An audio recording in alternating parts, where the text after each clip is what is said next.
Si est-il le livre dont tout le monde parle. Ce mercredi 5 avril, le 10e roman de Frédéric Beigbeder, Confession d'un hétérosexuel légèrement dépassé, édition Albin Michel, sortait en librairie. Après un passage sur France Inter vivement critiqué sur les réseaux sociaux il y a quelques jours, l'écrivain a accepté de se confier à Gala, en kiosque ce jeudi 6 avril. Dans nos colonnes, l'auteur de 57 ans évoque notamment sa tentative d'arrêter la cocaïne après une garde à vue en 2008, sa rechute et son overdose le soir où il a obtenu le prix Renaudot en 2009, pour un roman français. Ça aurait pu mal finir. Je pense qu'on n'en guérit jamais, c'est une lutte de chaque jour pour rester clean, admet-il, avant de faire le lien avec l'affaire qui éclabousse depuis le 10 février son sosie, Pierre Palmade. Il faut être humble avec les addictions. Dans cette affaire, mon côté catholique prend le dessus. Que celui qui n'a jamais péché lui jette la première pierre, disait Jésus, déclare-t-il, ajoutant que la cocaïne est selon lui la drogue des timides, des gens anxieux et solitaires.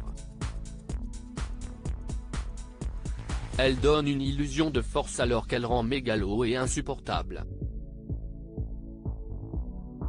Mais on ne s'échappe pas facilement de cette secte, confirme ainsi Frédéric Beigbeder, notant toutes ces fois où Pierre Palmade a assuré être sur la voie de la guérison.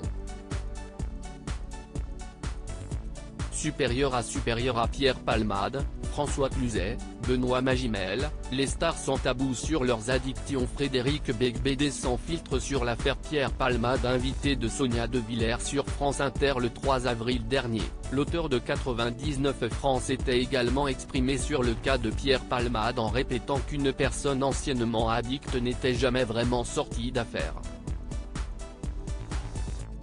Il ne faut jamais croire un ancien toxicomane qui dit qu'il est guéri parce qu'on est jamais guéri, avait-il lâché, conscient des ravages de la drogue pour en avoir lui-même longtemps fait les frais et assimilant les addicts à une confrérie de gens qui se font du mal en groupe.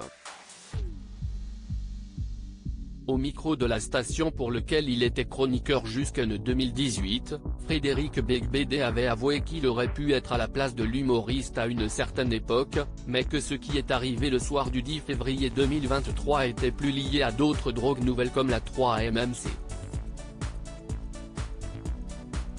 Retrouvez les confidences de Frédéric Beigbeder en intégralité dans le nouveau numéro de Gala, en kiosque ce jeudi 6 avril ou disponible en cliquant ici.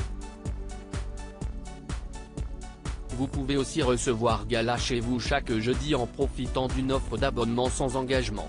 Crédit photo, Christophe Clovis.